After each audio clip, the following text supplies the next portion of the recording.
Well, hello, darling. How are you? Hello, gorgeous. I'm doing really well. How are you? Yeah, it's been frantic. It's been busy. It's been crazy. Um, 6 months ago, bought a farm. Yes. Had to learn how to do farming all in 6 months.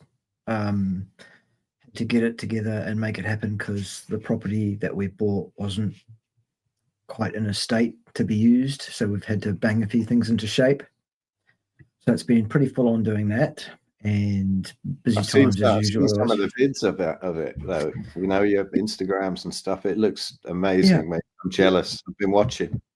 Yeah, so for those that don't know, if you go to Instagram and you look up Bart_K_nutrition, there's a bunch of short videos on there that I've taken around the property of various things going on, various events and animals doing stuff. And yeah, it's quite the idyllic thing. It's been a lifelong dream to actually get my hands on a piece of dirt that's big enough to rear some animals on, and we've got our And own water mistreat supply. them And and mistreat yes, them of horribly. course. Yeah, absolutely. Absolutely. Yes. Yes. Take advantage of them and stuff.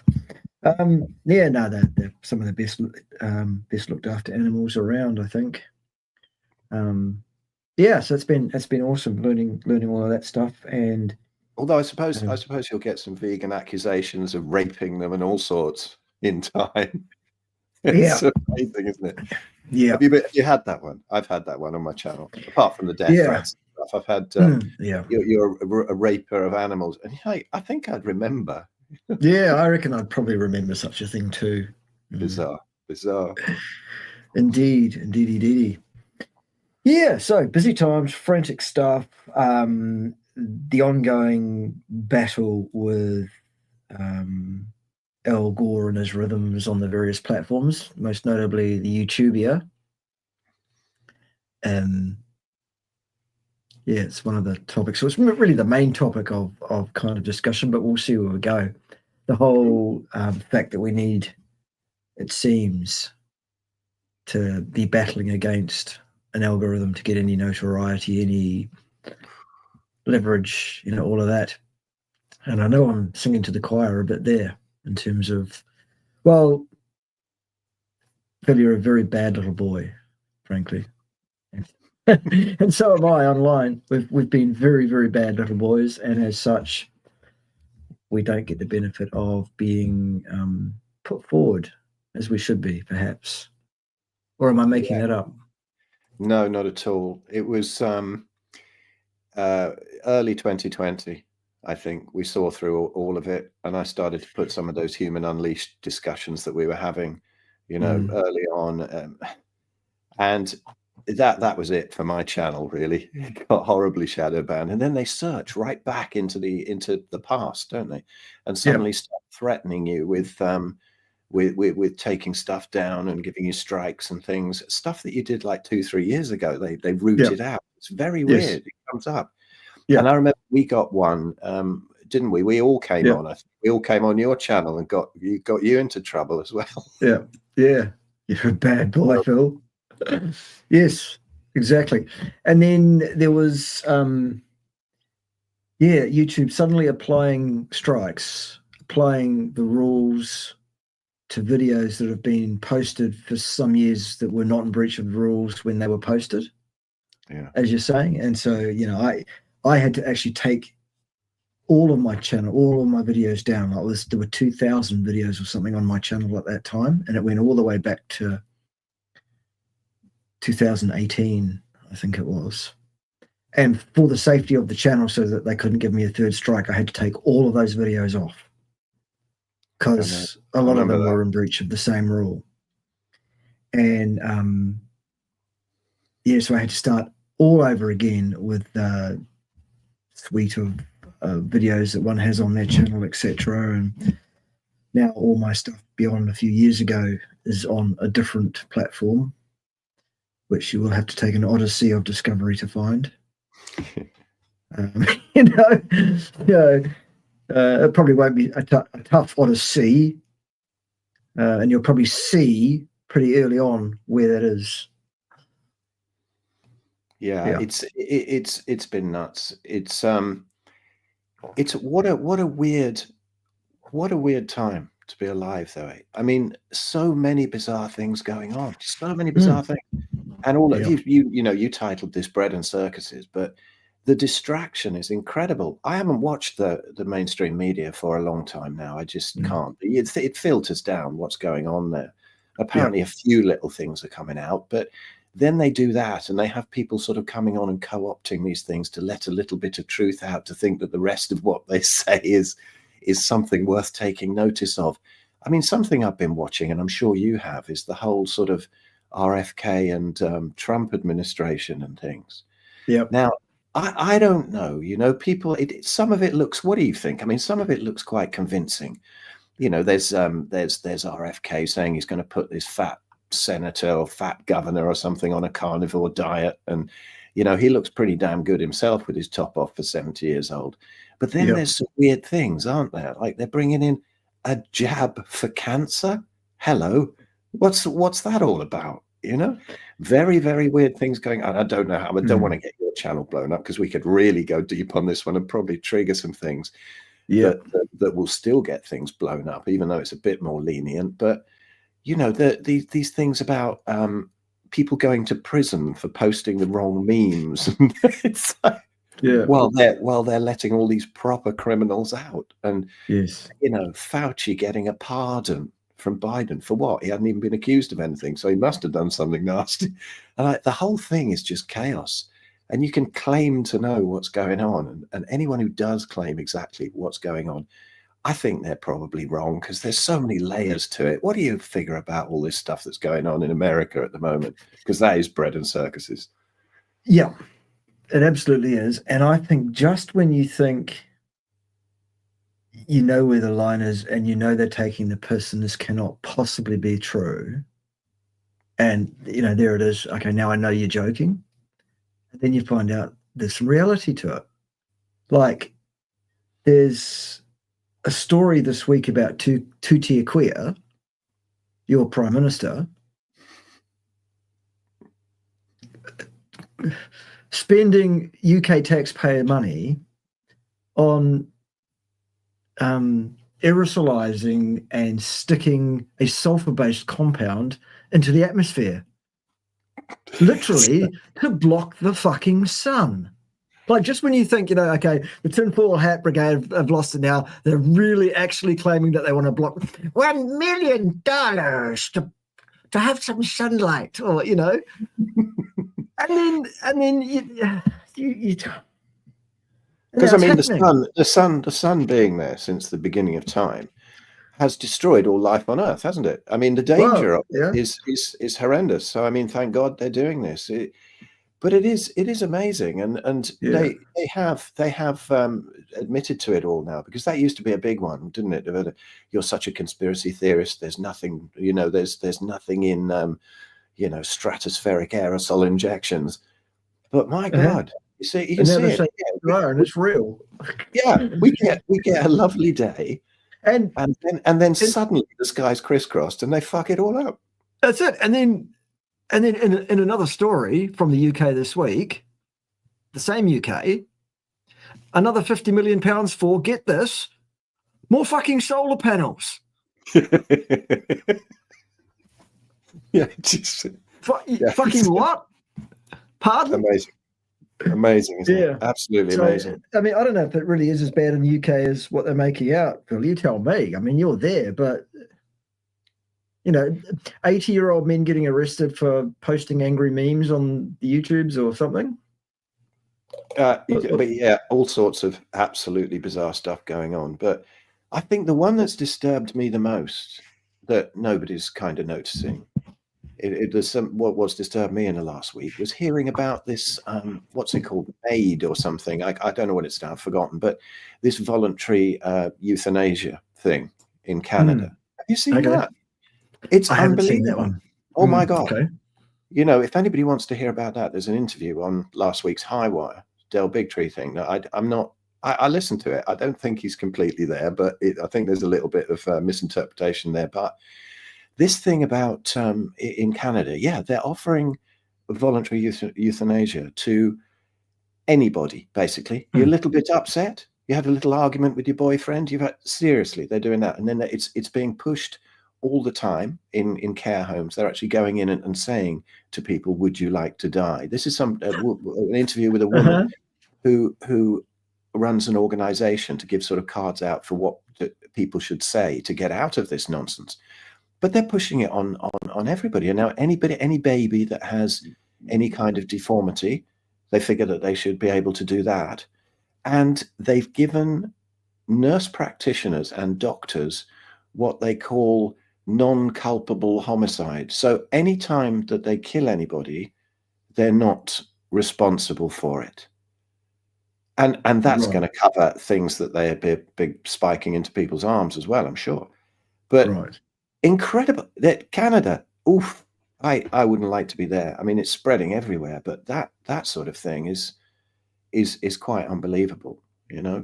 Just anybody who's poor, homeless, anything like that, yeah, you can now come in and get and die. And that, excellent. I think they've got rid of 15,000 or something recently. It's just great work. That's 15,000 less they'll have to get rid of some other way at some point. Yeah, eugenicists. Well done, boys. Exactly. The other thing they could do is ship them all down here to New Zealand, where we had a referendum. Well, we actually had 2 referenda in our last election or the one before. And there were 2 questions asked. The first one was, should a person who wants to be able to end their own life, yes or no? And the other question is, should an adult over 18 years of age be quite entitled to smoke marijuana if they should see fit? And the results came back for euthanasia, yes, absolutely, and for pot, oh, God, no. Amazing. That's when I started questioning the validity and veracity of election results. It must have been the election before, because it was the one after that where they claimed that Biden had been victorious in an election against Trump. And there was just, did you think that stacked up as being what happened? Well, I don't know. No, I don't. But then again, I do think that, you know, that I see people raging against Trump, the whole Trump derangement syndrome. And then you see people thinking that he's absolute savior. And I don't think either of them are true. I think we've got to do it ourselves. I don't think there's a savior coming at all. And I think that if there wasn't some use that the elites had for these people, they wouldn't be in those positions. And it could be all part of the same game. You know, everybody's so horrified after the zombie Biden has been in there. You know, anybody is going to look cool after that. And so in comes Trump, and what are they going to do with him? I don't know. It just all goes in the I don't know bucket. You see, what I hate more than anything is the division. You know, even between people with different diets. I mean, take you, for example. You rail against these people online, and quite rightly so. And they think that you're really aggressive. I know that you're a real sweetie. Now, I shouldn't say that on here because they're going to ruin your credibility, right? You're playing my gig. Because you are. And I know that when you're railing, like this one that I really followed the story of, Victoria, is it? Oh, gosh. Malnutrition by Victoria. And I waded in on that one in the comments. And they say, oh, Bart was so aggressive. He was so disrespectful. No, you weren't actually. You were extremely disrespectful of her knowledge of what she thought was her knowledge. And she just can't see what's going on. The Dunning-Kruger is massive with that one. And with that Peter lunatic, you know, who calls me, he called me the Hulk Hogan of carnivore trolls. What's that all about? But the denial and whatever, and it's the frustration is great. I mean, you handled that one amazingly. I posted that everywhere because I thought it was just hilarious.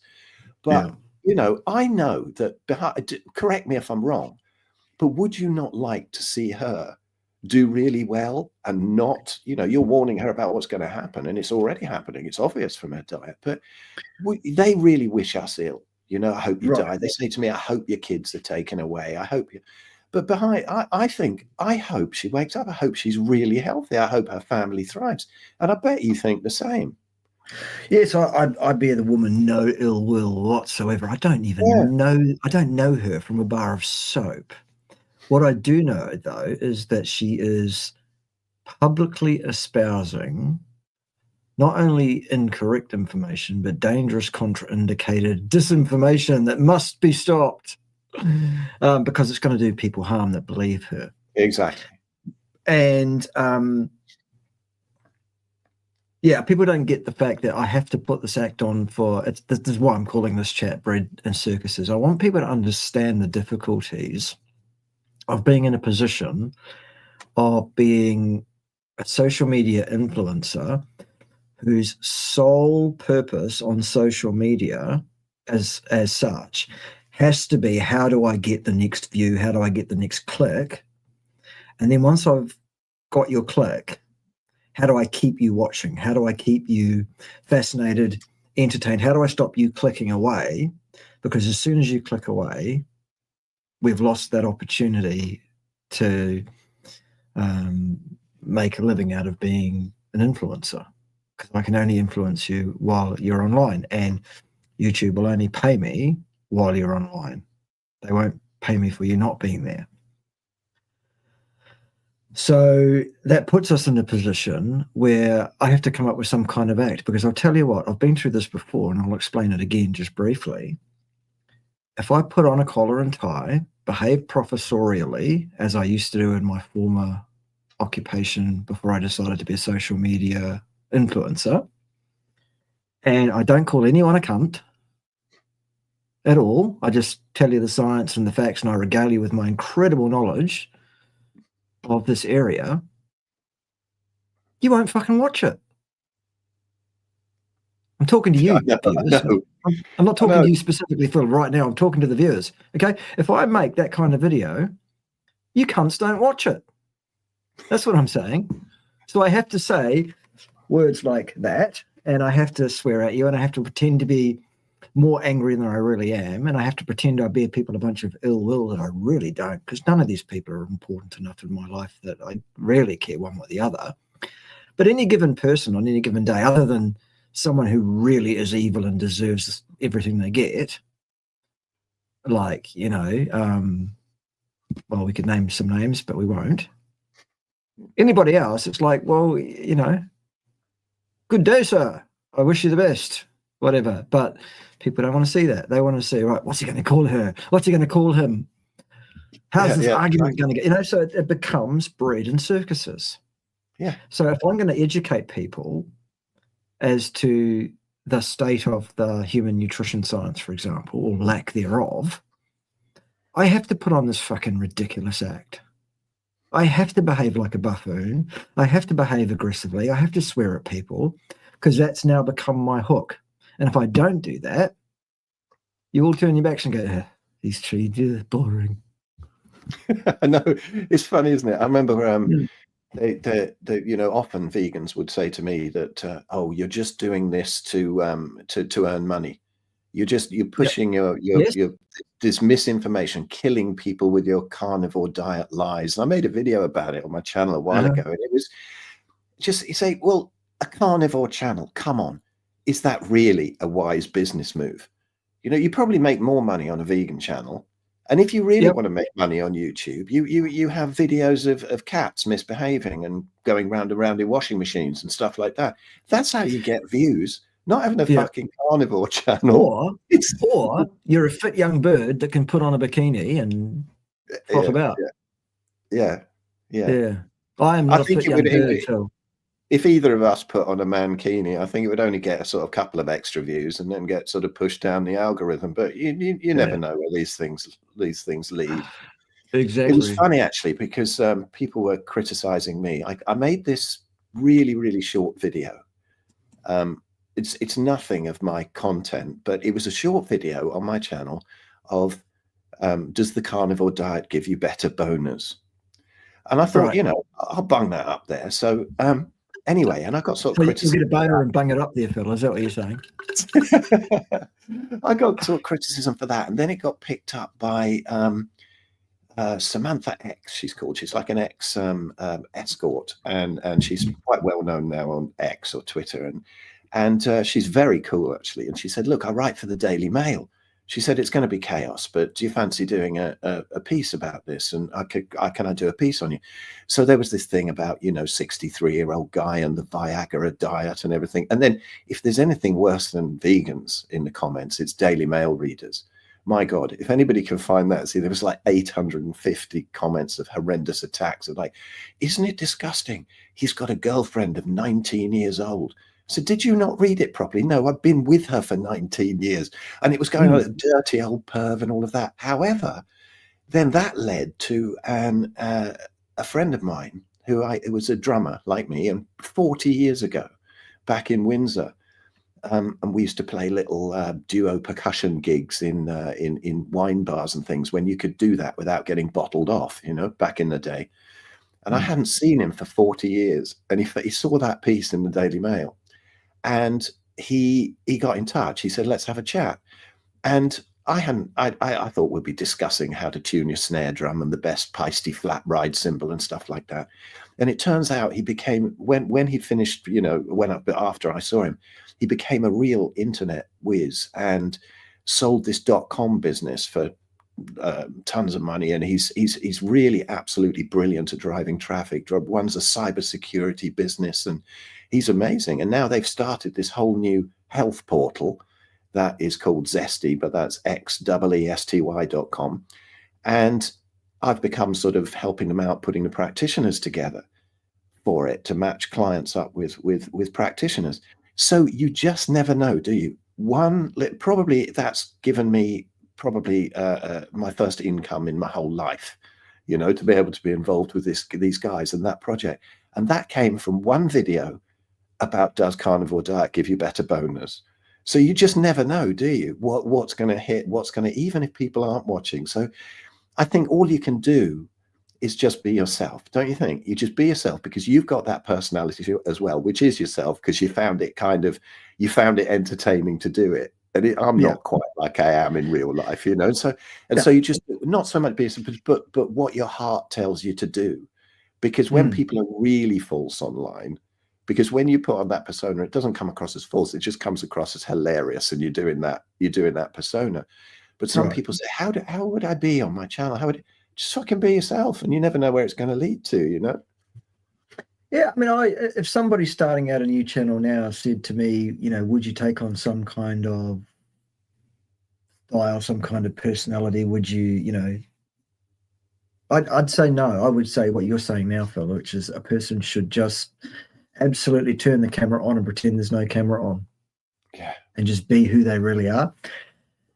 I started out with various different aspects of, they are various different aspects of myself, of my personality. And what it is when I turn the camera on is I turn the filter completely off that I normally have on in my normal life.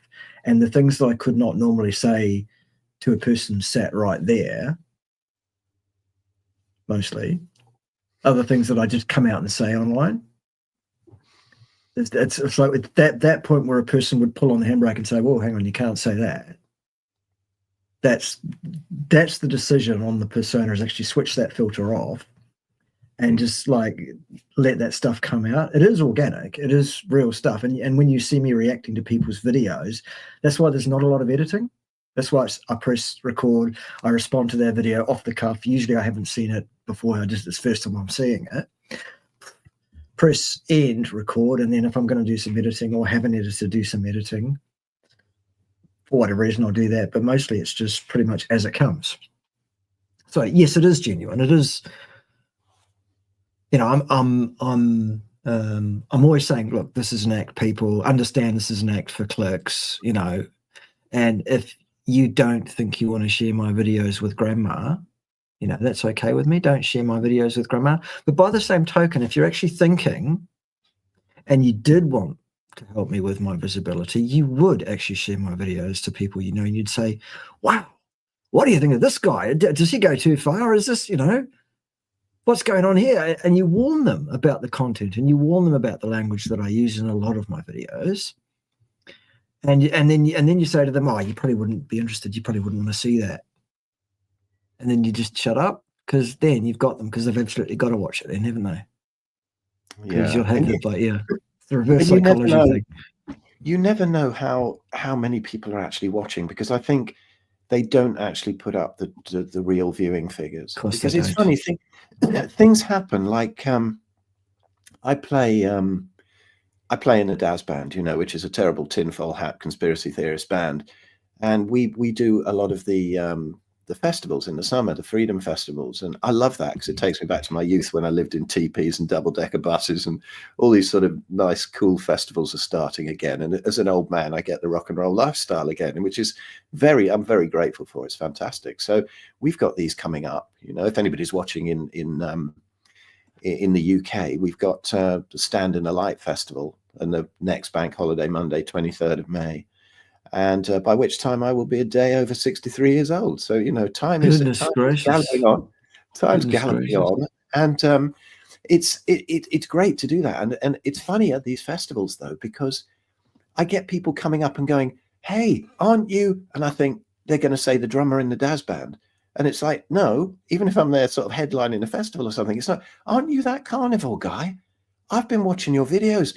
I've lost 50 pounds. My diabetes is reversed. I've got this autoimmune condition that's gone into remission." And it's so rewarding, isn't it? I mean, the amount of good that gets done with these videos being out there is tremendously rewarding, which keeps me doing them, because I just think you never know who's gonna watch. And some people like a certain character, some people like another character, but there's a lot of people giving out this information, and you'll gravitate towards the person who sort of attracts you as a personality, and that's cool. So I'm really honored to do it. I've got no complaints. It's just funny watching those algorithms. It's annoying that sometimes that I drive past this hospital, which is a hospital of rheumatology near me. It's a massive, great place. The car park's full. 15 years ago, I went in there a few times when I thought they had something to offer, and the people are all fucked. You walk in the front in the front of the place, the first thing you smell is toast where they're making it in the cafe, all these sandwiches for people, and they've got all the vending machines full of crap, and all these people are sort of limping about, and they're absolutely trashed. And I drive past that quite often, this place, and it does kind of annoy me sometimes, where I think there's rheumatologists in there who are killing people. They've never ever reversed an autoimmune condition, and they've got smart cars and big houses, and so I can struggle to pay the bills, and yet you get all these testimonials. But that's the way it's going. What do you think? Do you think that these elites will find some way to sort of stamp all this kind of stuff out, or do you think that we're turning a corner, and the medical system is waking up? People are definitely waking up to it. But what's going to happen? Do you think it's the end of the medical system, or are they going to find some way of just mandating everything? Well, I gave up trying to guess what's going to happen next a few years back. As I was kind of alluding to earlier, I thought, just when you think it could not possibly get any more fucking ridiculous, just when you think there's no way in the world that people will allow a certain thing in the world, they will stand up and say no to that. They don't. People will comply, no matter how ridiculous, no matter how unreasonable.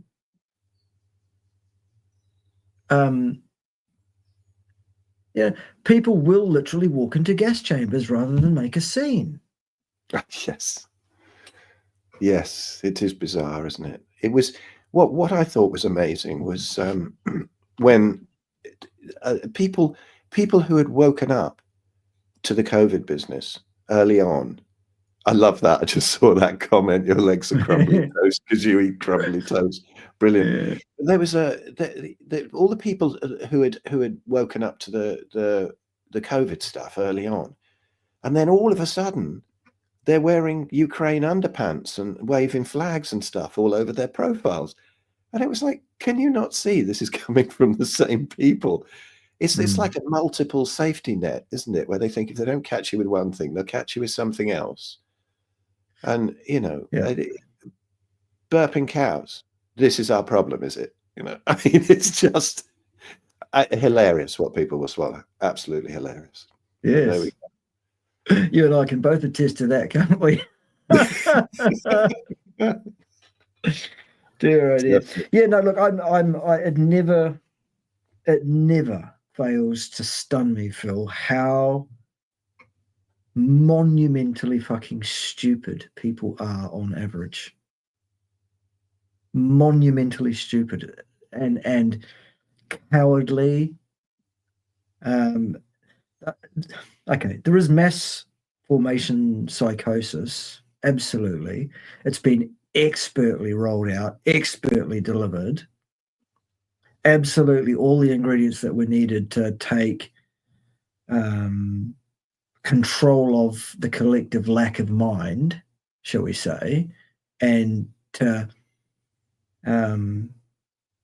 shepherd people into behaving the way they want people to behave and accepting things that they want to put in place. Yeah, it just stuns me. Before all of this happened, if you had said to me in 2018, look, by the middle of 2025, here's how your whole world will have changed. I'm going to tell you what's going to go on in that few years. I would not have fucking believed you for a second that could be possible. Yeah. Yeah, I know. Absolutely astonishing. But I'm reminded of it because I had to rehearse some songs of Daz's for the stuff coming up. But I'll just say hello, Jonathan. I can see you there. Hello, mate. I'm motivated to get to Phil's conference in 2025. Well, absolutely. Yeah, just be there. Just come along. Which one? You mean the UK one? We got two, right? Spain is sold out for November. Really? Nice. Yeah, nice. It's sold out in February, and that's a $3,000 a ticket event. You know, people are coming from Australia. They're coming from all sorts, but it's great to get these people together. It was so good last October, but it's a beautiful resort, and it's now it's longer. It's like 1.5 times long. It's like 6 days, and you can just get to chill out. I don't like putting on these conferences where it's inside and you get fatigue, talk fatigue, one after another in a stuffy auditorium, and then everybody goes out into the foyer just to hang out because they've come to meet people. I thought, let's put one on in Spain. Well, we did one first of all in 2019, but let's put one on in Spain where people can just come and hang out. We got Anthony along, Anthony Chafee, and Elle was there, and Sarah, our wonderful friend Sarah, who I absolutely love, Sarah Pugh. How brilliant is she? And she was great, and Sophia Clements and loads of great people. We had Richard there as well, we had Richard Smith there too, and to get these people out and just hang out with them. You can just hang out around the pool. There might be a talk in the morning, might be a talk in the afternoon, but yeah, Spain sold out. But we're doing. If anyone's watching from the UK, come down to. It's in Rainford. It's in Merseyside, just near me here. Got camping. We've got fire pits for cooking your meat on. Sarah Pugh's there too. Sarah Pugh will be talking. We've got Natasha Campbell McBride. We've got Stephen Thomas. We've got Richard coming back as well, and some great people talking. And we've got the Unwins as well. We've got David and Jen Unwin. They only just down the road, who are just doing great from within the NHS. Just destabilizing it a bit there, just fixing all their diabetic patients. I mean, how is that possible? Just by feeding them the right food. It's incredible. So anyway, yeah, come down. It's in August. You can find it through my channel, find it through me. But Ancestral Health Festival, and we'll be playing there. There'll be music in the evening and a guitar. I wish I could beam you in for that one, Bart. You could play some guitar. I'm getting all my favorite guitarists together as well for a monstrous guitar twiddle and extravaganza with on the second night. But it's going to be fun. Yeah, it's going to be cool. So, Jonathan, definitely come down. See whether I get a pass out. Whether Her Majesty Pym, Queen of Pirates, Queen of Pimbatia, and all of her ducks, mother of puppies, first of a name, the unpoked, etc. Maybe she'll sign off on me having an away weekend or an away week, won't it be? Who knows? Yeah, well, very, very welcome. And if we can. That's it. I'm the worst traveller in the world. Just the worst traveler in the world. I hate it with Yeah, a passion, Phil. yeah. Oh my God. And Yeah. here's another thing, bringing that Mm, up, mm, because I mean, what's all this business if you go into an airport and you have to take your shoes off? I mean, I did a stream the other day. Well, my live thing that I do on my Substack for members, and we have a bit of a chat on Sunday nights. And one of them, it was ridiculous. We ended up in a conversation as to what would be the easiest thing to get through customs to hijack a plane as a right. weapon. Would it be a small tube of toothpaste or a coconut? And because apparently you can get a coconut through, but it would be a far better weapon than a little bottle of water for hydration. Because somebody was saying, "Can I take a coconut on and a straw?" And I had visions of them smashing this coconut while they're Yeah. on the plane, sticking a Yeah. straw. Well, it's not, isn't it? It's going to bust and it's going to go all over the place. But it's just the absurdity of what happened when. Let's not mention who it probably was who brought those towers down in America. And then Mm, all of a sudden, since then, you've got to go and take your belt off, and you've got to take your shoes off, and you've got all this crap that goes on. And that is really ruined traveling. I remember when I was a kid, like years ago during the war, when I was a kid, and you used to just catch a plane like a bus. You'd walk out across the runway, go up some steps, and there it was. You just caught a plane and off you went, and it was great, totally different. But now all the sort of herding through airports and stuff, and this has all come from the same control systems. It's absolute nonsense that somebody's going to hijack a plane with a small tube of toothpaste. Come on, right. it's Yeah. absolutely ridiculous. And even if you can't get your small tube of toothpaste through, you just have to wait for mealtime. They'll hand you a knife and fork happily. Yeah. Not that anything on a plane is edible. No. No. Yeah. No. Yeah. So that's it with me and flying, me and traveling. Yeah. It would. Yeah. The older I get, the less adept, or the less likely I feel like I'm ever going to want to do anything like that ever again in my life. Well, you've done it, haven't you? There's an old thing. I've done a couple of trips, like No, all the way no, around no. the I world mean, back.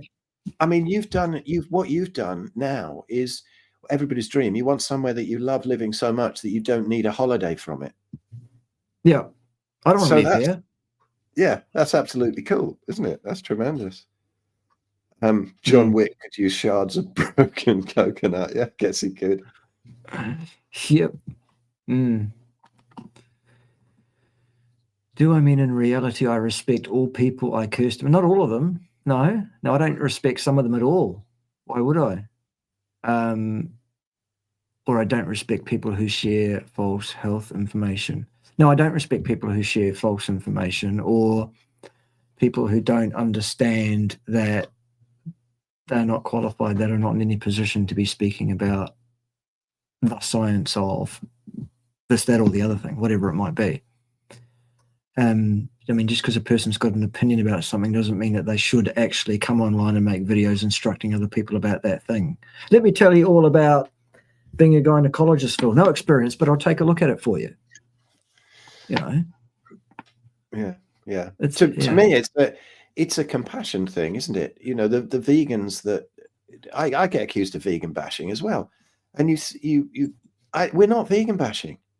We're vegan influencer and veganism bashing, because they do deserve it. They really do deserve a bit of a thrashing. People like Gregor, people like that, Peter, whatever his name is, I've forgotten that doctor. Rogers. And they're doing a whole load of damage. So they're fair game, and I think some of them must know it now, because the ridiculous things they come out with. I mean, I don't know who that woman was you were talking to. I watched a few minutes of it this morning. You were talking about, and she was talking to Congress or something, and she was there we go. And there's no collagen. And you might have seen on the thumbnail, I might have implied that she resembles Zelda from the Terrorhawks. But fair enough, because it's not. It's true, and she's got, you can see there's no collagen in the face, can't you? Yeah. Stuff's going wrong there, and to actually be able to say something like, "Oh well, all the low carb people are constipated." I mean, how bloody ignorant. and they're all going to get scurvy and all of that kind of crap. But no, the And vegan Blue Zones though, and she even literally came out with the no, look, we can't possibly be carnivores, you see, because we lack the sharp pointy teeth the required. pointy teeth. Yeah. No, but these influencers, absolutely, they deserve it. I mean, the Blue Zones thing, apart from it being debunked about the diet, I thought it was hilarious when they found out that in a lot of the areas, these people had died ages ago and that they were actually pension scams by the relatives.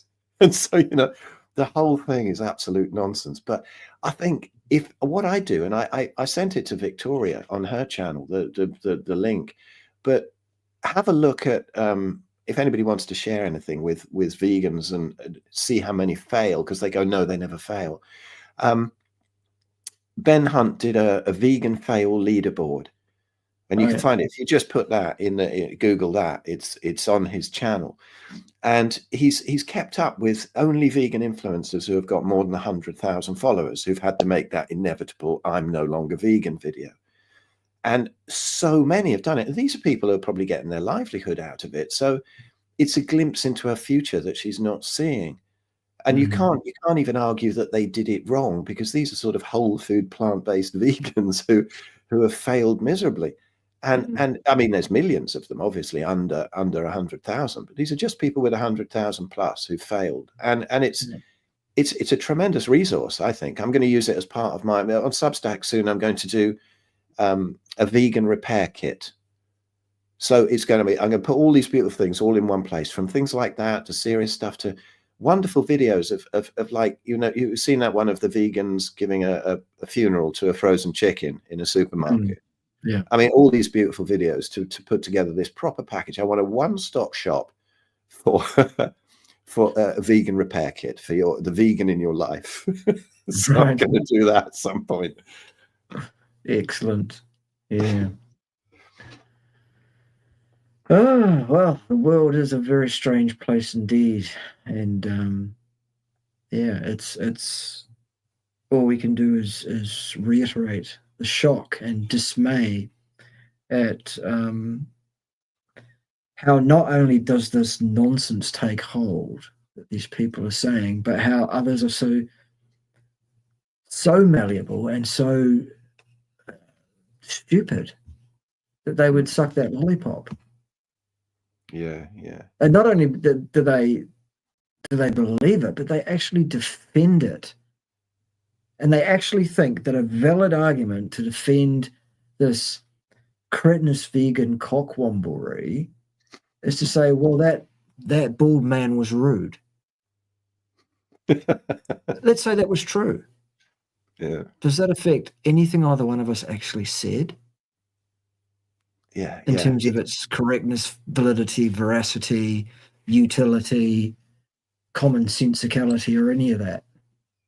It's the snowflakery, isn't it? I love it. It's funny. I mean, the worst I've ever seen you be, or rather the most outrageous, I think, was when you did the you pulled apart that terrible Data Dan biz bloke who, with the afro, who came along, and I had a discussion with it, the COVID enthusiast versus the granny killer, so I can't remember what I called it, but anyway, and he's still doing it, man. He's still doing it. He's still pushing that stuff, and I don't know if he's being paid. And that's because they always accuse us of being paid, but he must have realized it now. Something is up, but he's still pushing it. Everything that the medical system comes out with, you need to be all up to date. You need to be on your 15th jab. You need to be, oh my God. No, I actually genuinely do not think that boy has the wherewithal to actually conjure up anything like an individual thought process, an original thought process, or a critical thought process. Actually, what that boy has is a very, very serious ego problem, and Dunning-Kruger dripping out of every pore. And it was my absolute delight and pleasure to pull the boy to bits and to do it in a way that was right on the edge, shall we say. It was funny. And then do you remember you got accused of being racist? That's right. Absolutely racist. That's what I am. I'm racist. Yeah. Just because he's mixed race. I mean, fuck's sake. He was a boy. He's younger than my eldest son. And he was just really going out. I mean, the emails from him, if you want to see offense, you know, really nasty stuff, he tones it back for his channel, but he's a horrible fucker, really, behind the scenes. If anybody wonders who we're talking about, it's what's he Dan called? Wilson. Yeah, Dan Wilson, and it's called Debunk the Funk with Dan Wilson, and he debunks things beautifully with his perfect science. Except oh he my doesn't. God.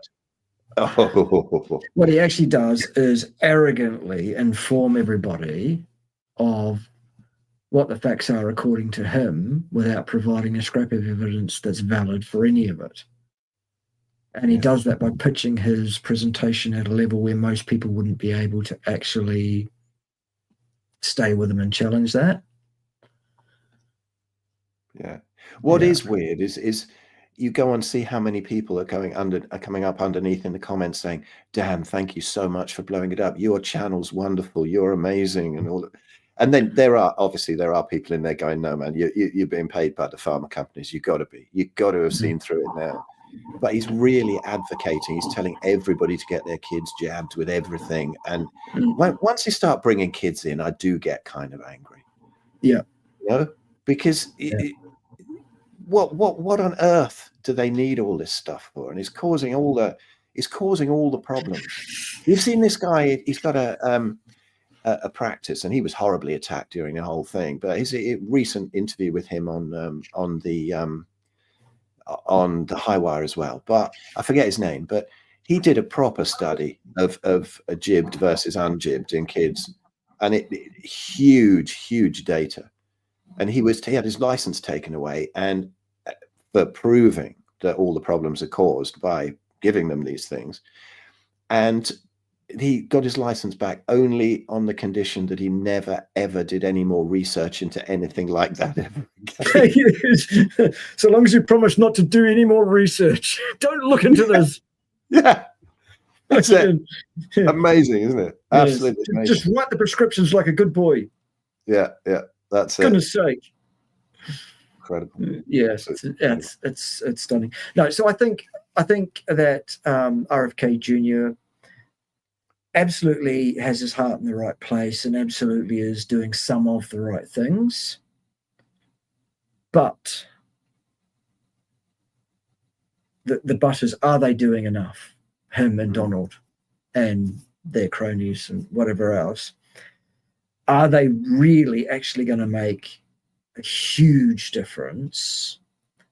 Or is this just yet more posturing and optics, given that, okay, well, this term lasts 4 years or whatever it is, and then that's the end of Trump and somebody else comes in, because he will have had his full 2 terms that he's allowed. Yeah. So, well, you know. Yeah, I think there's the frustration of how slow it is. When you think that if you came in, you'd just say, right, all the mandates gone, everything's gone, we're just going to blow up all of that. Nobody should be able to take any of those horrible injectables again, because look at the horrendous damage they've done. All of that is wiped off the board. Now, maybe that's not the way to do it. I mean, I would do it, but that's why I'm not a politician. But he's gone in, and then people are saying there is probably, if he does that, then without any proper solid evidence, because everybody's relies on studies these days, don't they? There's no common sense. There's nothing. There's no intuition. That's driven it all out. You know, we want to get rid of everybody's intuition and common sense. You know, if you drop a brick on your foot, it fucking hurts, right? You don't need a study. Source. Yeah, exactly. Yeah. So, and while we're at it, is a cow bigger than a chicken? That's it. But so they're saying maybe he has to get proper studies and evidence into exactly what's going on, so that the next administration, and make that widely available, so that then the next administration can't just say, oh, well, it wasn't based on anything. So I don't know. Who knows how these things work? You know, it's a dirty, horrible business politics. And so you just never know what's true and what isn't. Yep. If he just gets out seed oils, that'll be tremendous. Yep. Is he trying to do that, or is he still focused on food coloring, which is bad, but, you know. Yeah. I mean, you know, Is he going to rest on his laurels after that? Oh, well, we'll get the food colouring out. Well, there you go. We said we would, and we've done it now, and then sit around for the next 3.5 years? Or I don't know. Well, it's weird to me, isn't it? You watch it and you think, well, the food colouring is on stuff that isn't food anyway. Does it really matter? I mean, if you're eating fucking Cheerios, it doesn't really matter whether there's a bit of dye in them or not, does it? I mean, they're just pure crap anyway. So, yeah, I don't know. Yeah. Right. Yeah. Thanks, Herbert. These ones are from Bond Charge. That's where they're from. And they're a blue blocker with my prescription in them. So, oh, cool. Yeah. Yeah. Andy Mant's done really well with that, hasn't he? He's got some great stuff. Yeah. Great stuff. Yeah. There's also a company down here on the side of the world called blockbluelight.com.au. And I think there's a UK version of the same as well, blockbluelight.com.au or something. UK or whatever. Don't know. Yeah. Anyway, none of those people are paying us any money to tell you about their wares, but that's where these ones are from. Oh, I think I mean that's my thing. I think I got a couple of $100 all last year from my my affiliate link for Bond Charge. Oh, nice. So something turned up. Oh, it's something, I suppose. It never push them. You don't think of stopping in the middle of a podcast and start pushing Bond Charge or something. I just never think of it. I don't have that kind of business brain. And if you want glasses like this, or indeed if you want to find T-shirt just like this one, Phil, you can have one. I fucking love that. That's great. Yeah, no, you can have this. This you can get from my merchandise store, which you'll find at bit.ly/Bart-KAY. No, I'm going to specifically dare my missus to wear it into work because she's a nurse in the NHS. Yeah, that'll go off well. And there's also, tell you what, if she wants to start some discussions over smoker, you can get the same thing on a mug. Oh, cool. And left or right-handed variety, so you can either see it yourself or you can show it to your colleagues and wink. Nice. Yeah. So there it is. No, she resisted everything, and you can imagine the pressure she was under during all of that crap. Yeah. But she resisted everything, and now as her colleagues fall ill, they don't think she's quite as mad as they thought she was in the first place. But it's kind of sad to see what's happening with them. But yeah, she was. I was proud of her. She resisted everything. Yes. No muzzle, no jabs. Very cool. No. Jesus Christ! You can please some of the people some of the time, can't you, Phil? Maybe you can please some of the people some of the time. I can't. Unbelievable. I'm always been bitched at from one corner or another. And this guy keeps getting me in trouble on the X platform as well. Oh, yeah? Yeah. He's incredible. I keep telling him he probably ought to tone it down a bit. He won't have it. I can't do a thing with him. And everyone just assumes that he's me. Well, respect the bear's or his identity, you bigots. Yeah, exactly. This is a small yellow teddy bear because he says so. And he's sentient and he has his own thoughts and his own feelings, and everyone's a cunt over there on the X platform. That's how it is. Yeah, Hugo there's saying that RFK definitely knows about carnivore. Yes, he was challenging. What was his name? He's the governor of Illinois, is it? I can't remember his name. I think that's what it was. Yeah, I can't remember. Yeah, he's a big chumpy guy, and he was going to put him on a carnivore diet. Yeah, that'd be great. No, if he could do that, if he could bring in proper awareness about this, but it is a bit of a jump, isn't it? I mean, imagine if he just suddenly says, "Well, all you need to do is eat meat." I mean, it does freak people out, but I don't know, man. I don't know. We'll just wait and watch and see what happens. But I hope he's got everything, the right things at heart.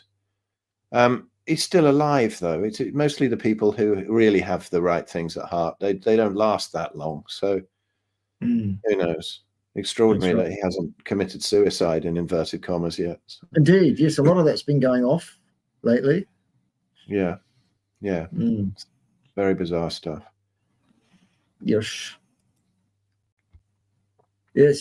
the Circuses colour. People will probably remember the Magufuli thing, because my missus is from Tanzania, and you know, Magufuli was cool, and he called everything out to start with, and then suddenly something happened to him quite predictably when he was testing goats and pineapples and cans of Coke and whatever, and they were coming back positive for COVID, and now they've got somebody in there who's right in the pocket of Bill Gates and everything. And it was funny because, and then I mean, I wonder if he believes it, because I remember mentioning that today to Dan, and he said no, he had a heart condition, and then what he had was COVID, and it was his own fault for not getting jabbed, and that's how Magufuli went. Like, come on, man, does he really believe it? Does he? What I did? No, Phil, that is incorrect. That is incorrect, Phil. Oh yeah, because you say so. Are some of these people? What do you think about the whole simulation theory? I mean, are some of these people non-player characters? Are we in the Truman Show? I sometimes wonder. It wouldn't surprise. Nothing would surprise me anymore, though. As I say, I have really given up trying to make sense of any of it. So what we've decided to do actually is just, we're going to secede. We're going to be an independent sovereign nation here, the independent sovereign nation of Pimbatia, bounded by the fence surrounding our 40-point-something acres nominally. And we have X number of cows and X number of sheep and ducks and chickens and goats. And we have a water supply, and we can generate some electricity for ourselves by various methodologies. And everyone else can get fucked. Pretty much. There are one or two places open though in the sovereign nation of Pimbatia for permanent members of our community, I guess, depending on your utility individually, I guess. We've already had a couple of short-term guests that have come and helped us out for a bit and supped off the land with us, and that's been an interesting learning experience. And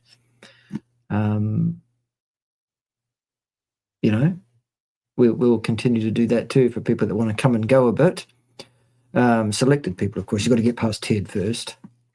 But we have been advertising for, and we are, ready, willing, and able to offer some sense of purpose to somebody for a period of time, where they can come and swap that sense of purpose and do some stuff that's useful to us in some way here. And in return, they can be here for a bit. It's quite, I've got to get out there sometime. Definitely. If I can't get you to Spain, then I'm going to have to come out there, aren't I? Really? Well, I'll bring the mountain to Muhammad. Yes, absolutely. That would be cool. Yeah. Yeah. I mean, Tia here says at least RFK is not a man in a skirt, and that's a really good point. I mean, this is another way, isn't it, that they're having a go at us. Now, I'm going to have to give my friend's channel a plug. It's called Edge of the Matrix on YouTube. Have a look. He's very cool. Yeah, my friend Steve, and he Steve Jeffries. He's a very, very cool guy. He's a carnivore now. He's very, very fit and healthy. He's a martial artist. Very cool. And he came and he does all the videos of our events. He did all the filming in Spain and stuff. And he also did a documentary of the Daz Band, an ode to the New World Order, the Daz Band. That's on his channel. And it's not just about us. It's not just a band thing. It's about what's happened over the past 4 years. And he's done it brilliantly. It's a really, really good documentary. So everybody go watch that. Is it better than Bad News? Sorry? Is it better than Bad News? I haven't seen that one. Oh, Bad News was like a mockumentary about a rock band played by Rick Mail, Nigel Planner, Adrian yes, Edmonton. it was. Yeah. Yes, it was. Now I remember that. No, yeah, no. It's Bad News. Fuck off, Bad News. Yeah. Is it better than that? There's some good laughs in it, but it's also quite serious about everything that's been going on. But it follows us around the tour, but it also has other stuff in there. But anyway, that wasn't the point of this plugging his channel. He's now going out with sandwich boards about all of this. You know, a woman is a woman and a man is a man. There is no such thing as a transgender child, and all of this kind of thing. And people are coming up and arguing with them in the streets or agreeing. And there's some great conversation. But to see the bizarre stuff that we're getting fooled into, you know, that people, and this pisses me off when they're, you know, somebody wants to transition, they can do what they want. You know, I think it's bizarre that they end up in the Biden administration and become woman of the year or whatever when they've got tackled downstairs. But that's very bizarre. But it's up to them. It's their own thing. But when it's getting pushed on the kids in the schools, and now they're trying to bring it in so that you can go and have your genitals cut off without any sort of okay from your parents, and these puberty blockers. And that's what he's railing against. But he's doing some great work against that, I think, on his channel. And this is another aspect of it. And people, it's funny how people get stuck in one of these things and don't see the whole of it. I didn't see it before the whole COVID thing. I saw through certain parts of it. The whole spirituality thing is crap. You know, I mean, I got stuck in the whole yogi thing for decades. And like diet, there's a little diamond of good information among piles of dog shit. And you've got to have discrimination to bring it out.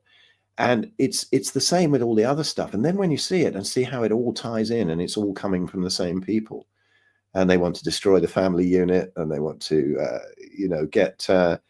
get as many people killed as possible. It is this whole eugenics thing. And you think people say, oh, no, it could never happen. But it's in plain sight. And it's coming out now. To see how all of these things tie in, everything from, mutilating children to make them the opposite sex, so to speak, to burping cows and stuff. It is all part of the same thing. And see how it ties in. It's not a conspiracy theory. It's been going on for, well, centuries probably leading up to this. But there we go. Yeah. Just for those that don't know, I see you spelled both of his names wrong, but that doesn't matter. We're talking about Kerry Mullins here, who was the inventor of the PCR test, won a Nobel Prize, and came out publicly saying, look, as the inventor of the PCR test, I can assure you absolutely that my test that I invented is not competent to diagnose anybody as being infected by a pathogen of any kind. In fact, it is not what the test is designed to do. It cannot do that. It is not competent to do that. It is being misused. And then he mysteriously suddenly died.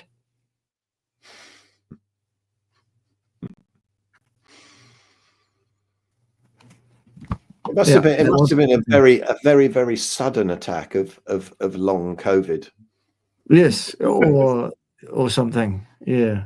Who knows? Yeah. Methylene blue is an interesting one. I got some from our very good friend Sarah Pew Pew, who is also very welcome to come and be a semi-permanent or even permanent member of staff here at Pimbatia any damn time she pleases, frankly, because I do like a bit of dry sense of humour. She's hilarious, isn't she? Good fun. Yeah, I got some methylene blue off her, and I did try it for a bit because I wanted to see whether I would notice anything, and I did. I noticed that my urine went very green. But that was it for me. It didn't do anything else. There was no, so I was like, okay, well, it's clear that there was no issue with my mitochondria that needed improving. Because at the end of the day, this is a pigment that sits between two of the other pigments in terms of the energy levels on the electron transport chain. And if someone has a problem with the functioning of their mitochondria and there's too much of a problem in getting energy signaling happening properly, that way it can assist in that regard. That's the theory. But like anything else, any kind of supplemental anything can only do you any good if it's addressing a problem. Because if everything's optimal already, it's not going to do anything, is it? Yeah. Except maybe help it remain optimal longer than it otherwise would, but that would be a speculation in most cases for most supplemental things. Yeah, there's people that I respect. Some of them say it's great, some of them say it's crap. I have no idea. I have tried it. I've got some here, and I didn't really notice anything except for the entertaining piss color. Yeah. Yeah. Melted cheese says, is Phil Escott carnivore? Yes, this year marks my 10th year carnivore. So in the summer, at some point, 2015 was when I had my last vegetable. Yeah. So that's, you know, a significant block of time that you could say you've been carnivore for. So tell us about the scurvy, the bum cancer, and the constipation. Well, I did manage to have one dump. I think it was about 2021. It actually managed to go to the toilet once, I seem to remember. I don't know where it all goes. It's obviously just rotting in my colon. And the scurvy is a constant worry. It's a ball. Yeah. I mean, you're always picking teeth up and putting them back in their sockets, and yeah. All that. There's a lot of super glue involved in my morning dental routine. Yeah. Not as much as Zelda from the Terror. I mean Pam Popper though. Jesus. Yeah. I was responding to a video of her made a few years ago, and apparently she's got even worse. Since I'm morbidly fascinated. I'm going to have to go and find out. Was that an old one? Apparently, it was oldish. Oh, okay. Yeah. Wow. Yeah, it must be terrifying now. Yeah. All right. 2021. It's only 2007. Is that a comment on maybe they've mucked about with the calendar and stuff? All right. Maybe they did. Maybe. But yeah, it's funny how much it annoys people, isn't it? I mean, keto doesn't particularly annoy people so much, but when it's carnivore, they get really upset about that because it must be the last few little bits of broccoli and cauliflower that are keeping people healthy when they're on a keto diet. It can't possibly be the meat. I remember one vegan attacking me and saying, this was like, I don't know, 3-4 years ago, really having a go at me saying, well, are you really 100% carnivore? Are you really? And I said, well, I was out fishing. And I like to go carp fishing and you know, spend a night out in a bivvy and just chill out. And it's lovely being out in nature. And I said, and it was autumn time and there was some blackberries on the bush behind. Yeah, so I picked some and ate them. See, you're not fully carnivore. You're lying. You're pulling the wool. I said, no, I've told you. I ate a handful of blackberries. Is that why I'm still alive after, I don't know what it was, like 6 years then or something like that? Is that exactly why I'm still alive? That I had one handful of blackberries. That's why my teeth didn't fall out in the previous years. It is funny, isn't it? But it does really annoy people. How can it possibly annoy people? Just food. Fucking calm down, people. It's ridiculous. Yeah. And, you know, maybe when you've finished calming down people, maybe you could get interested in actually spending some time in the cerebral side of things, thinking about things, talking about actual science, watching actual science-based videos, so that I don't have to continue this fucking ridiculous act of calling everyone a cunt. A lot of people are. Don't get me wrong. They are cunts. But, you know, do I have to keep pointing it out so you'll keep watching my videos? Or can we evolve? Can we move on to something a bit different? Are you not entertained? Yeah, it would be nice not to have to do it anymore, wouldn't it? In a way, it would. It is so weird to actually have conferences that I put on these events around what we should eat. You know, that old, to sort of paraphrase Jack Cruise's light one, you know, that we're the only people stupid enough to make our own, intelligent enough to make our own light, stupid enough to live under it. But it's the same with food, isn't it? The only species that has to have some kind of a get together to talk about what they're actually supposed to eat. And we're supposed to be the master race here. Bizarre. Yeah. Incredible, isn't it? It's what always amazes me when these turds say, the science is so clear. If that were the case, the discussion would be over, wouldn't it? There'd be nothing to discuss. In the same way that people with any fucking sense will not entertain a flat earther. I'm not going to talk about this with you. I'm not going. This is fucking ridiculous. This question has been answered absolutely unequivocally. We know what shape the planet is without any question whatsoever. No doubt. We have that. If we had that kind of clarity in nutrition science, and we could say with that degree of clarity and absoluteness of knowledge, this is how it is, then we carnivores, if we were so wrong, we'd be the flat earthers of the nutrition community. But also, as it is, it's actually the vegans that are the flat earthers of the nutrition community. Yeah. Yeah, but again, there's no hostility towards them, because I've got to admit that the band I'm in, the Daz band. Now, Daz is absolutely brilliant. He runs this also the Light paper in England, and waking so many people up about so many aspects of everything. He is a flat earther, and he has a flat earth song, and I love him. It's a fucking good song, and I play it. Am I a flat earther? No, but why should I punch him in the face for believing it? You know, if he believes that. But 99% of everything that he does is really amazing at waking people up. He's a fucking warrior, you know, what he's done with the Light paper and everything. And so great. He's my mate. He thinks the Earth's flat. What the hell? I'm not sure. I've never been up there. I don't have a worry, really. And what I just do know is that feeding people meat and only meat is great. So here's Peter. He's finally got up. This is my son, Peter. And he's late Peter. Bank holiday weekend. And this is now, is Dad still abusing you by only feeding you meat? Is he? No. He's not. No. Was he feeding you blackberries as well? Go on, answer. You're not woken up yet. No. No. Well, the abuse that we gave we're gonna have to go back and re-record this bit later, Peter. That was poor. Try again. You're on a live stream here. Look, you're on a proper live stream. There's people watching. But no, this is the abuse that we gave him. I mean, we didn't give him formula. Can you imagine that? He got. Look at how he's failed to thrive as a result. He got breast milk only, and then only meat until he discovered chocolate. So probably for 4 years. Disgraceful. 4 years. That's it. And he's still no vegetables. He'll have some fries when he goes out, but you know that's about the only mistake he makes, along with some chocolate. And he just eats meat, don't you? Anyway, talk about it. You're really spaced out this morning, aren't you? Have you got a broccoli deficiency or something? Yeah, I ate some last night. You ate some last night. No, you didn't.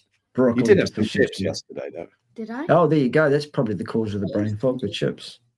It was 2 days ago. No, it was yesterday. We went out to the junction where we're having the event, wasn't it? Yeah. Yeah.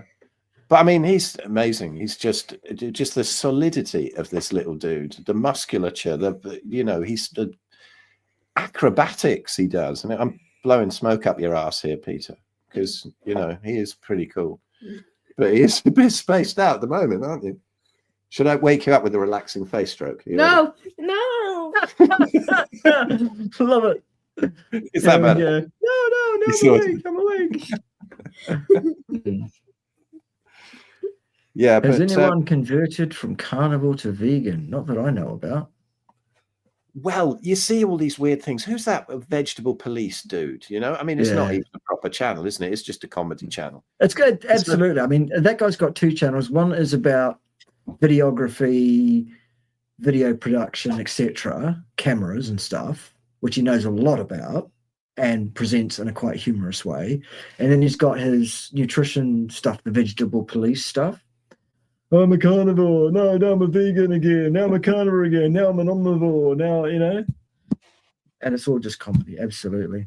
People they use that as evidence that somebody's gone from carnivore to vegan when he's just doing it for clicks. Here's the thing. Right. I think that the real crux of this is: has anyone gone from carnivore to vegan? Has anybody got? It's like they say carnivore's a cult. Well, when people leave a cult, they get attacked. Now, in carnivore, it's like my Facebook group.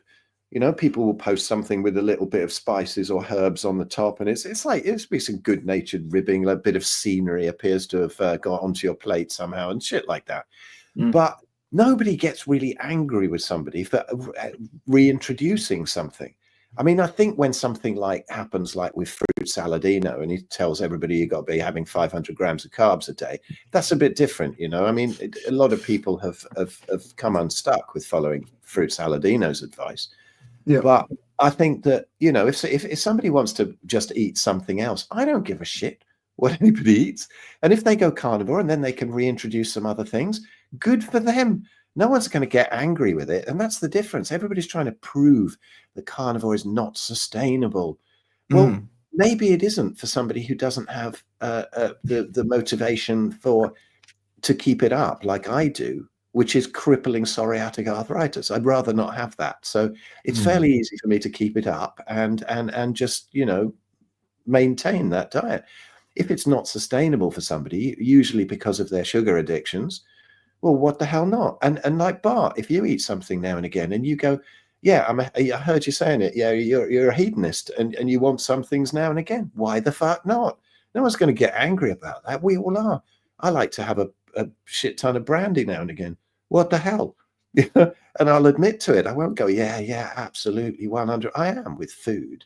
But yeah, I'll muck about with some brandy now and again, and it's not to be recommended, and it's not to be advised. But I was teetotal most of my life, 30 odd years, from like 20 to 50, and I used to get blood tests, and they used to say, "Are you an alcoholic?" Because my liver was so fucked. It was fatty liver. I had cysts on the liver. I had everything. Now with carnivore, that's all reversed. And now I'm carnivore with some brandy and get blood tests and the liver results are perfect. And it just shows that, you know, rice and dal and veg, cheese on toast and crunchy nut cornflakes fucks up your liver far more than the occasional brandy, right?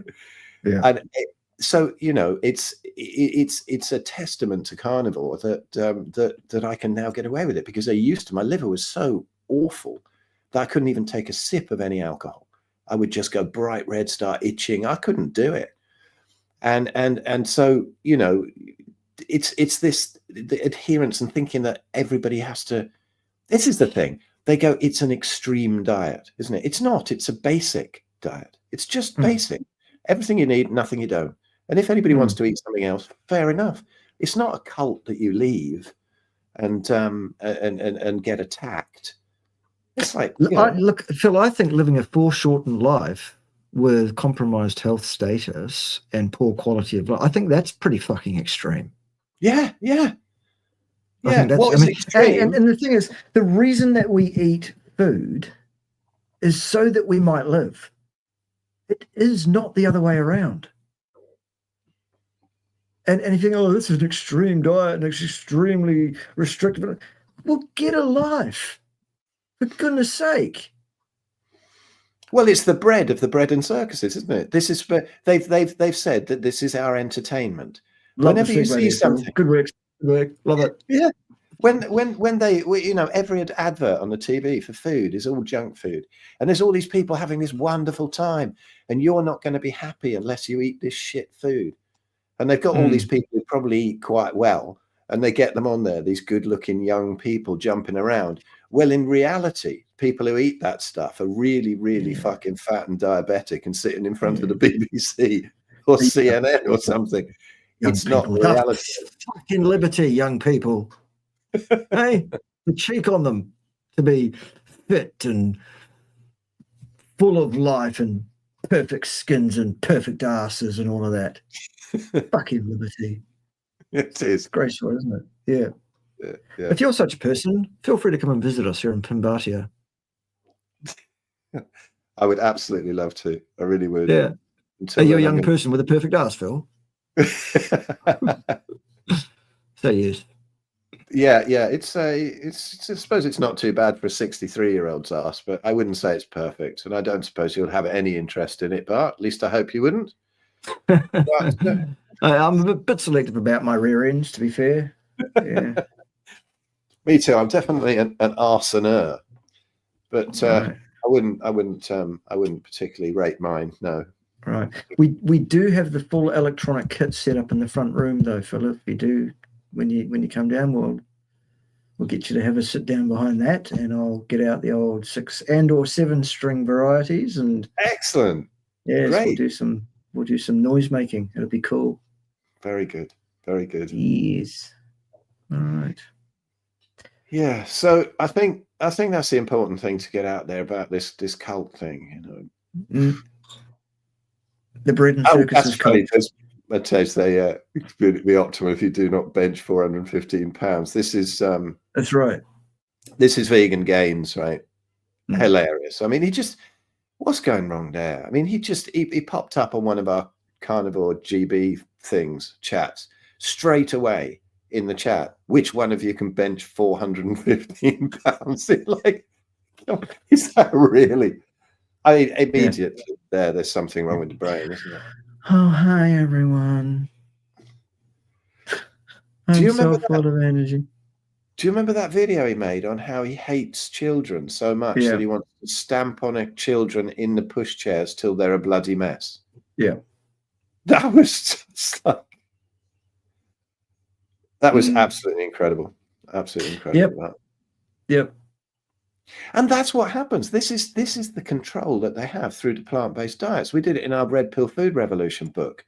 You know, that how many centuries this has happened, that they become easily controllable and upsettable with a plant-based diet. And you see a lot of the time, the people who go carnivore they look back on their vegan days and go, well, how was I so snowflakey? How was I so upsettable? How was I so aggressive?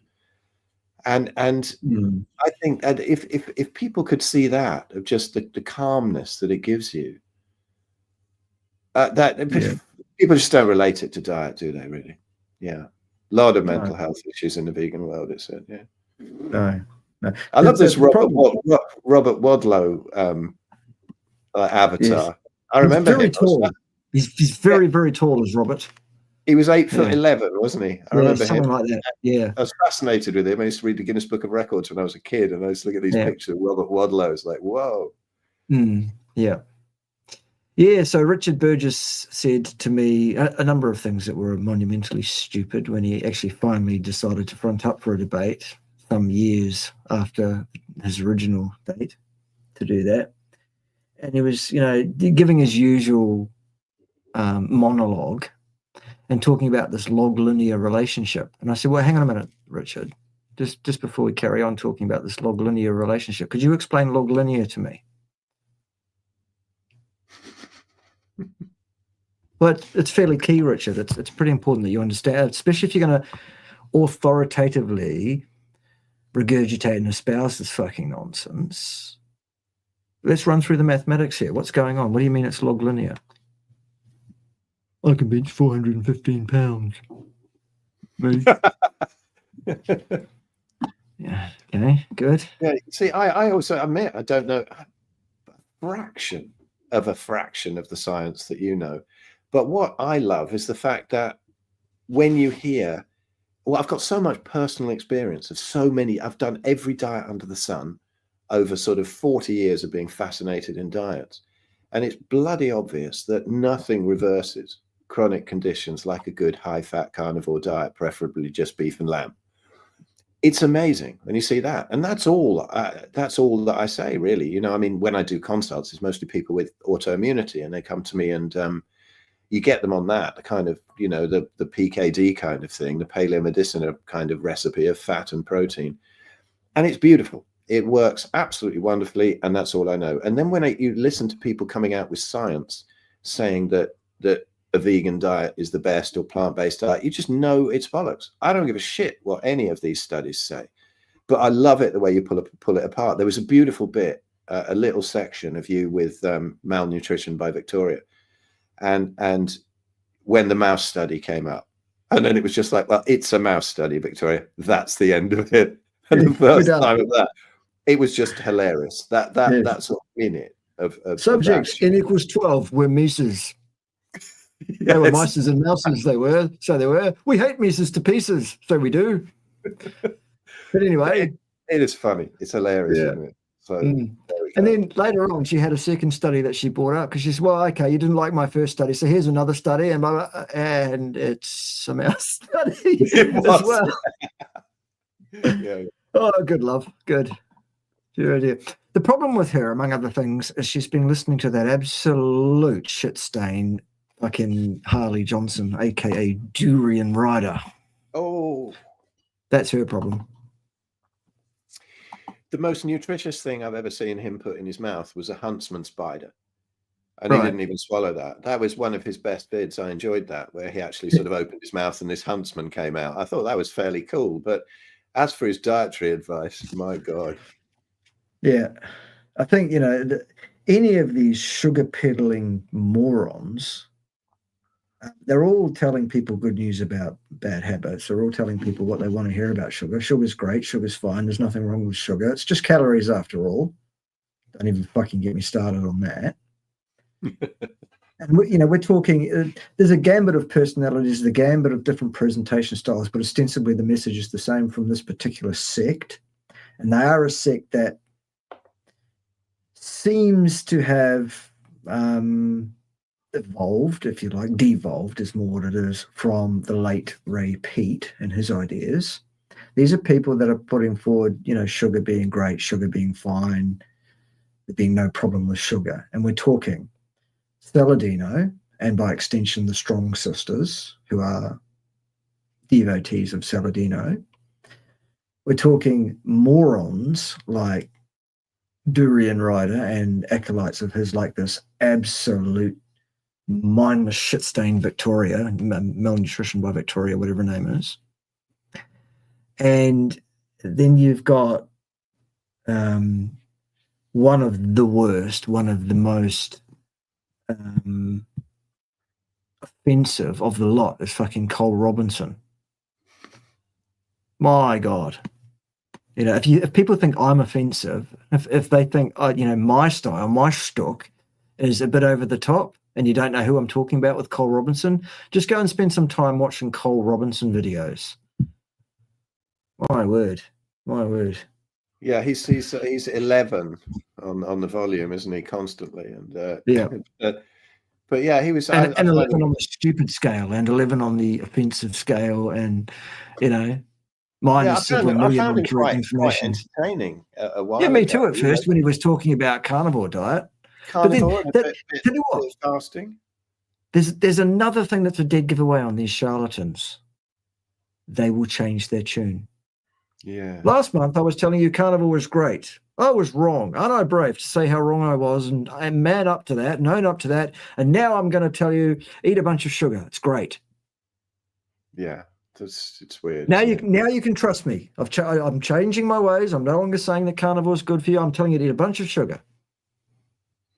People lap that up, don't they? Yeah. I remember hearing him on Sean Baker's podcast a few years ago, 6-7 years ago, something like that. And he was really chilled, and he was all right. He was great. And now he's been saying some horrendous things about Sean. Sean made a video about him the other day, I think. I forget what he said about Sean, but he said some awful thing about him. Oh, yes, that Sean has a dad bod or something. Yeah, I got accused of the same thing. Perhaps that's his only... Yeah, that you got a dad bod. I said, fucking Bart doesn't have a dad bod. Underneath the comments there, I waded in on your behalf there because it was just like, thank you, darling. It's just fucking. There's nothing you can do about it. Well, exactly. It's just when they make shit up like that, it's pretty annoying. They have to actually make shit up to get any sort of a point across. Yeah. But there we go. Yeah, Bill, you fill your boots, son. If you want to eat some donuts, mate, you fill your boots up. Yeah, absolutely no cream off my cheese. Just don't make a YouTube channel telling everybody that is the proper human diet. But if you want to eat it, enjoy it. or if you want to do that, expect Ted to do a response video, because he will. Right. Any of you opinion on the intelligence scales? Are they a serious alternative to knowing how to use them? Not really.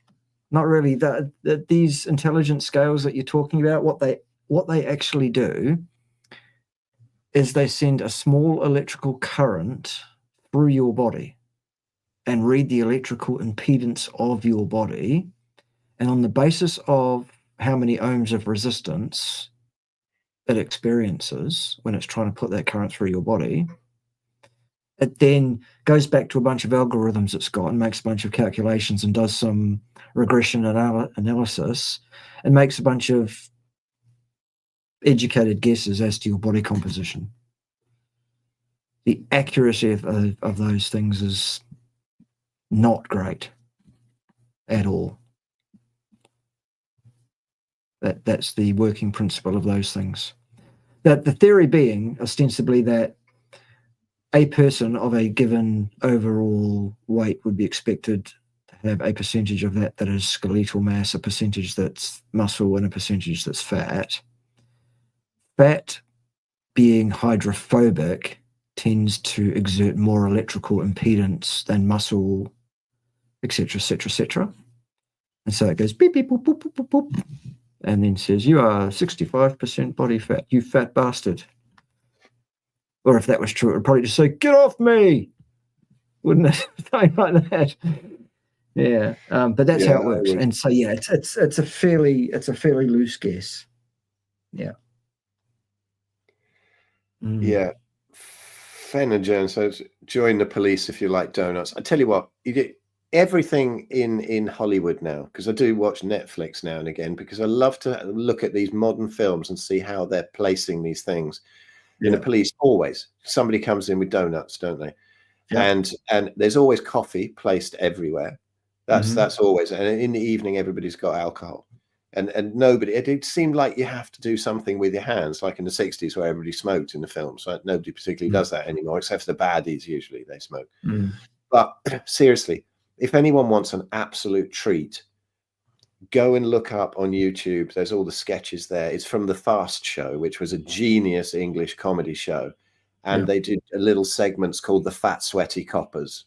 And you see the police eating this stuff, and then the sort of car springs exploding, and them trying to catch baddies, but they can't possibly do it because they can't fit through doors and stuff. But it sounds a bit slapstick, but it's not. It's absolute genius. The Fat Sweaty Coppers, The Fast Show on YouTube. Check that out with police.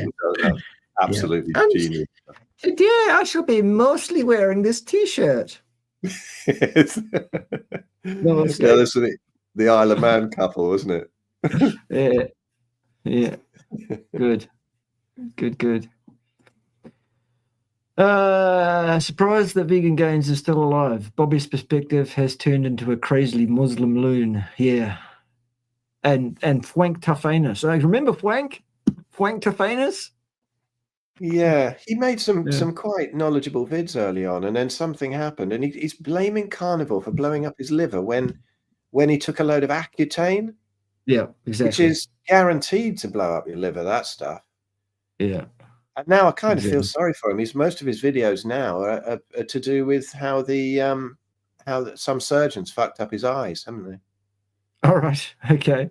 Yeah, and he's had this eye operation that he didn't need, and he's put himself into the hands of the plastic surgeons for some reason, and they've made it 10 times worse, and it's all his videos are like that now. But I haven't spoken to Frank for since he blew my cover. Actually, I haven't really spoken to Frank since then. A couple of years ago, he made a video outing me as a CIA undercover operative. It really, really spoiled the whole operation. Oh no! They had to replace me and everything, and get a new character in, and Now you've mentioned it, and now we've talked. That's blown my cover as well, hasn't it? Yeah. Fuck's sake, Bart. We're going to fall out over this. Are we? Is liver actually harmful or just not required? It's at least not required, and it is very potentially harmful if you have enough of it. And certainly freeze-drying it, concentrating it, and, no. Think of it this way. How much of the edible meat, etc., of a beast is its liver proportionately? That's all you have to say, isn't it? That's all you the have to say. proportion that you should eat in your diet. Yeah, and most of these people, most of the carnivores who have got into trouble have eaten too many organ meats, and then they add other stuff probably to. Well, we know Frank certainly put too many organs in his mouth. We know that for a fact. It turns out he's also a failed gay porn actor. Yes. So I have heard he had his own OnlyFans channel and everything.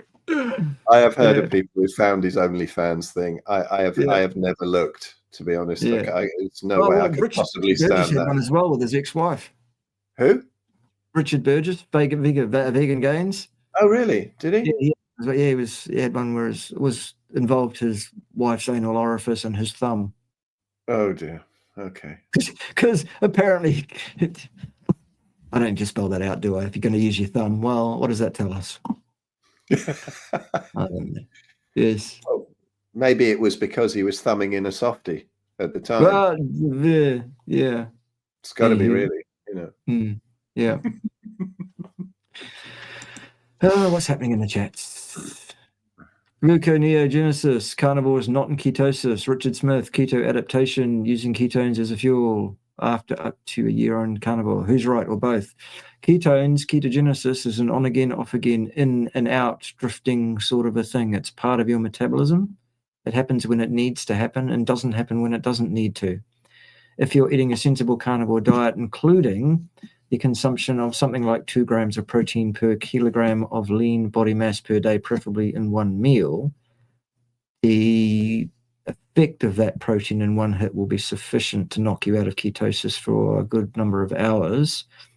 Ergo, people who eat absolutely no carbohydrate, nothing but meat and fat, actually find themselves in ketosis a lot less than those who are on this kind of other keto style diets, where these people think for some reason that the name of the game, that the goal is to be in ketosis.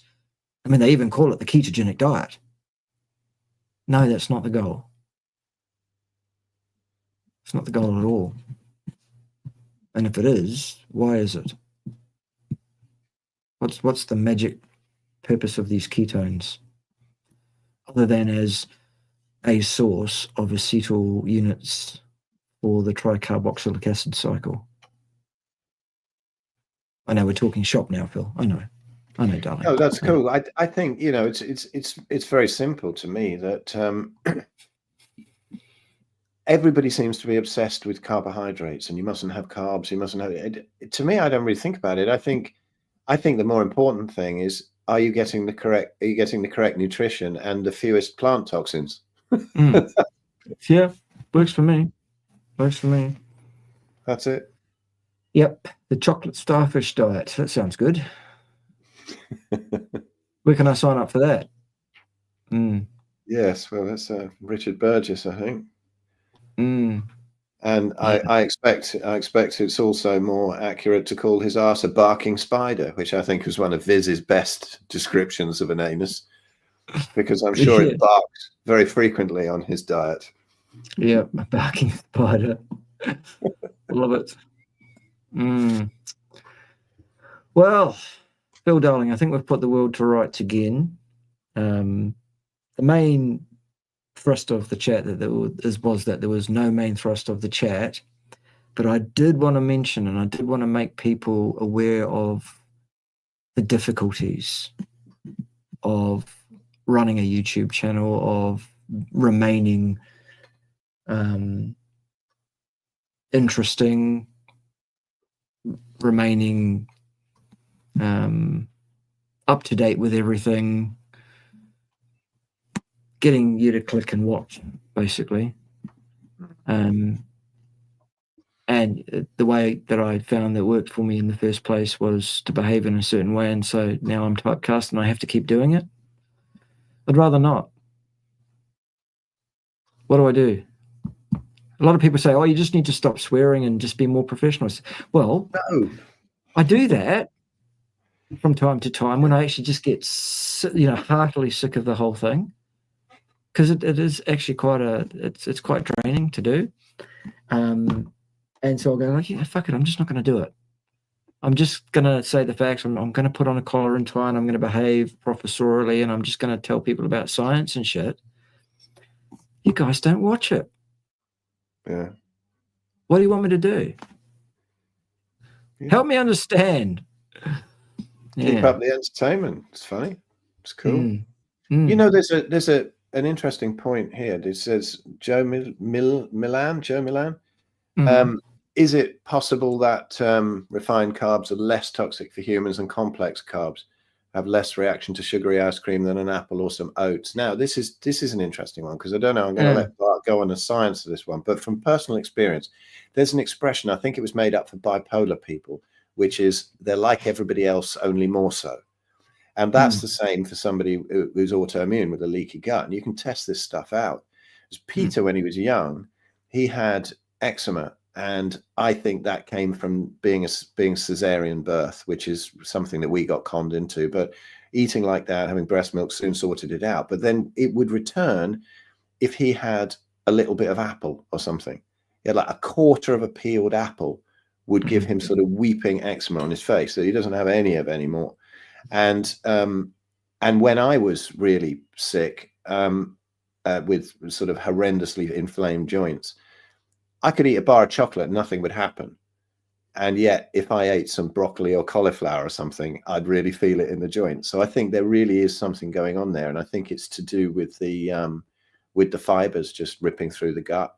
So, what do you think with that question there? But yeah, I think it absolutely is what you're talking about. I think it absolutely is that whole foods, let's say whole foods, whole plants are absolutely more likely to cause you a problem than refining the carbohydrates out of them, all else being equal. If you're intaking the same effective amount of substrate, and I'm not going to use the C word, calories. We're not going to go there. Yes, I think that refined carbs are less immediately toxic in that sort of a way. However, the flip side of that is the glycation side of it, which is something that you will see down the track. yeah. Especially if you're stupid enough to listen to Paul Salad I Don't Know, who claims that the A1C test absolutely does read glycation caused by fructose as well. And his A1C, which is normal, proves that eating all this fructose isn't doing him any glycation damage. Well, the A1C test will not read damage done to your tissues by fructose. No, it won't. Paul Salad, I don't know. Anyway. So, yeah. Yes. All right. Thanks for that, Jeff. Appreciate it. Good. Yep. Exactly. That's another very good point too, Andy. If I listened to everybody and I took everybody's advice about how I should present and what I should do and how I should move forward from here, I absolutely will go nuts. From time to time, I get to a point of burnout and I go, actually, whether I'm swearing or not, I have no interest in this anymore. I don't want to talk about this anymore. I don't want to make videos about this anymore. I don't want to do it. And my channel goes a bit quiet for a few weeks. Even more so now that I have to run a farm as well. So expect that from time to time as well. Do you have that as well, Phil? The whole burnout thing where you get to the point of, waking up and going, you know what? I just simply cannot be fucking arsed with this right now. Yeah. Yeah. Absolutely. Yeah, I do. And I don't do anywhere near the content that you do, but I get burned out on other stuff as well, because you do it all the time. It's like people think that if you don't make videos, you're not doing something, but you do it, probably do as well. But I get messages a lot every day, or people tagging you on Facebook or something like that with some kind of question. Yes. And I can't resist it. I see somebody in pain and I think I can't help but answer that question, see if I can help out there. And sometimes it goes on all day, the phone's pinging and this happens. You're trying to get down to something you need to do. And you find that you've got another 20 messages backed up or something. Yeah. And it's really nice. It's nice that people will tag me and trust me in that way to ask me those questions. But yeah, it can get a lot sometimes. It can get a lot, definitely. Yes. The world is a vampire.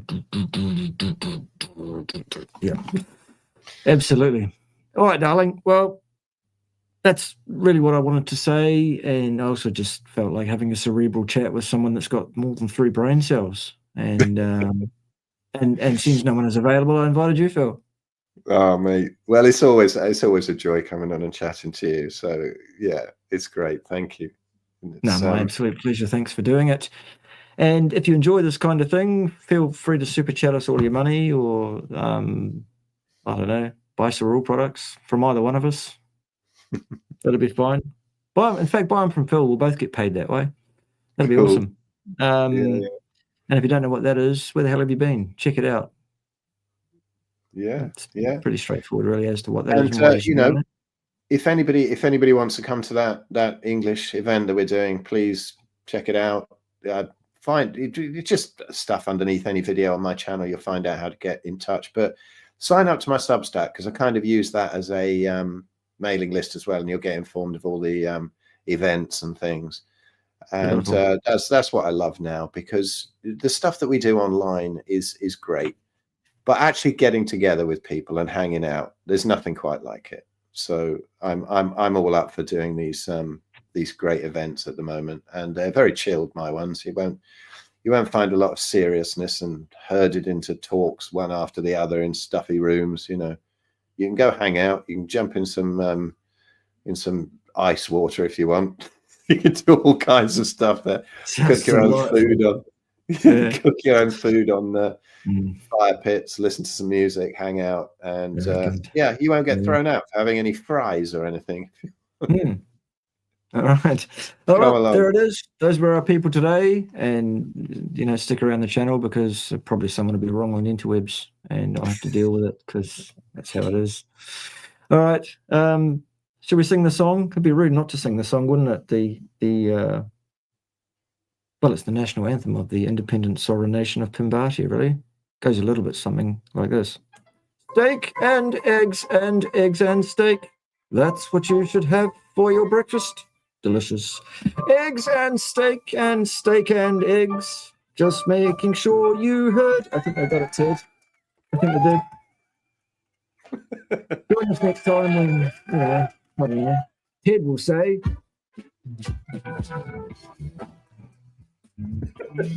That bit's been edited out. Right. End stream.